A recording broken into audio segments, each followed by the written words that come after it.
Hello guys. Just saw a post by this guy called Xavier, and he talked about forgiveness, and it literally just gave me the idea to talk about forgiveness because I had one guy ask me about it, and he came out of one heck of a situation. I'm doing amazing now, thankfully, but I gotta tell ya, the amount of explanations out there on forgiveness are just warped.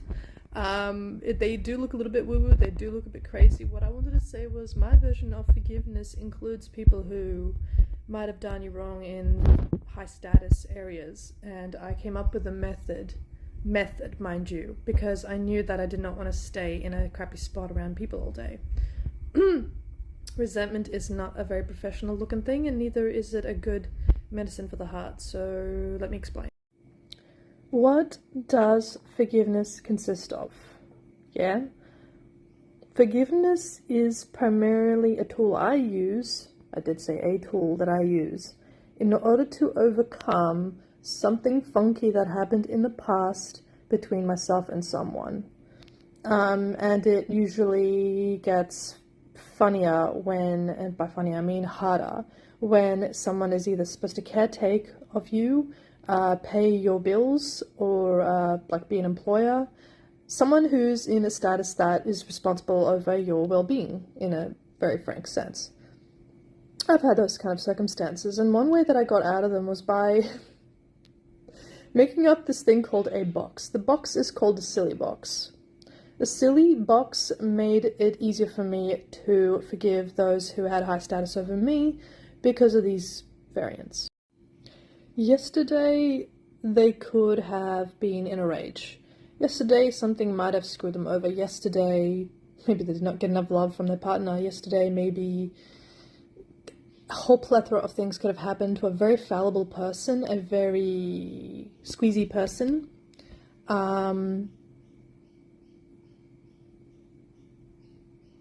When there's a stack of responsibility boxes to check, right? Which is why it makes it so hard for us to forgive, because we're like, you should have known this, or you should have known that.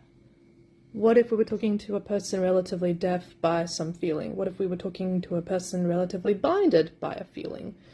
What if an event happened that caused them to just freaking forget everything?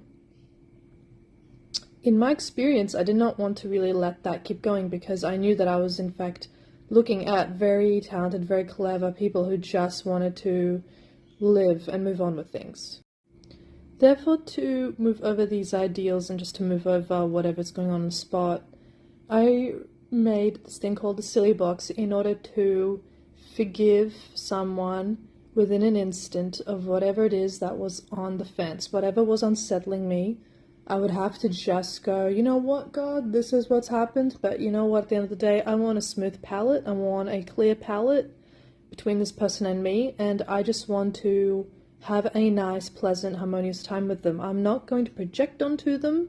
I'm not going to be insulted by them any longer. I'm going to make this clean, because I'm over it. I'm over the stupidity. I'm over the fragility, quite frankly. And that's what the silly box came from. I was like, I'm going to make a silly box for all of the people who may or may not have high status. I'm just going to make a silly box for the people who are human. I'm going to put them into that box. I'm going to remember that I'm forgiving them for being silly, no matter what they did.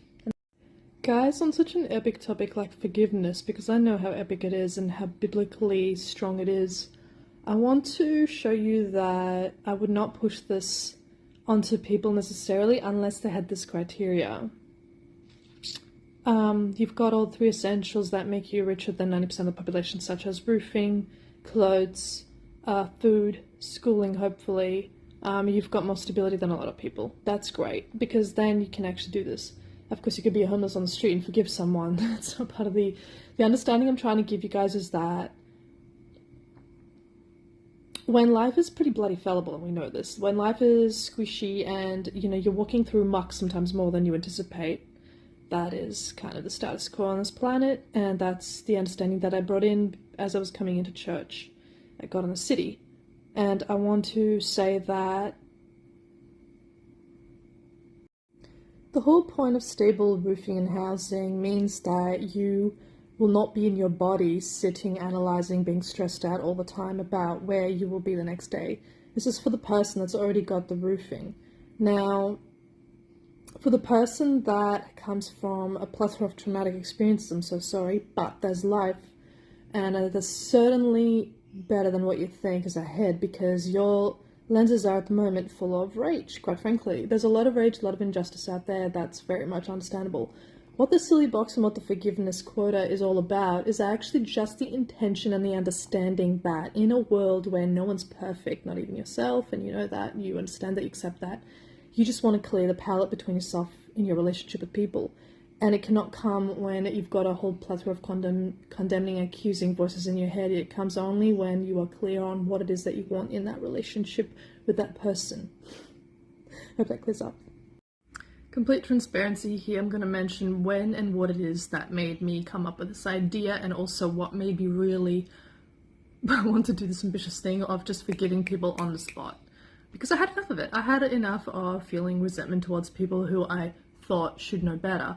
But luckily I was also around a certain person in my life at that time that also recognized that he had a lot to learn in the space of failures, stuff-ups.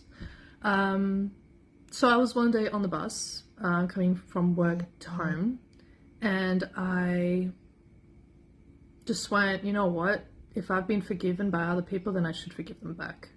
And I came up with a silly box as a tool to realize this person with a status needs forgiving because he only knows what he knows. She only knows what she knows. They're only doing what they're doing. And at the end of the day, I can only do my part in cleaning up the palette, as I call it. This other thing that I decided to assign myself, essentially, to forgive quickly and on the spot was a narcissist. This narcissistic behavior did not happen like multiple times in my life. It just happened a couple of times during a season of a few months. And what I realized was that if this person displayed like death wishes, if they were displaying like narcissistic behaviors of like blackmail and threats and manipulation, put downs, obviously there was no safe space around them. This person was clearly crying out for attention, for help, for validation. And I decided that I would forgive this person quickly and on the spot, because it was not my desire to bring about any kind of target range over me that would make that person want to keep putting crap on me, because it was not my agenda. It was not my agenda to fire back. I just wanted a clean palette with that person no matter what. That was my desire, and that's why I forgave that narcissistic behavior. This is a massive topic, and I hope that my technique kind of helps you out with dealing with what you're dealing with. But I just want to say that it kind of makes sense when you're on a journey of self-love, which is ultimately you building your own self-worth through whatever practice it is. For me, it was rituals, routines, coming around the right network of people, analyzing whose behavior was good, bad, who did I want in my life, who I didn't, like energy leaks, mindset practices, all that stuff. And then essentially that led me to the church, and that got the healing to go even faster because I was talking to God. But forgiveness, guys, is not just woo-woo. It's not just for yourself. It's actually, yeah, it is partially for yourself, but it's actually your way of clearing the space for people to love you back no matter what. And the solution is ultimately always in the space you cultivate with yourself, and that's why I have the office I have. That's why I come here with a mission of helping you guys clean up self-sabotage.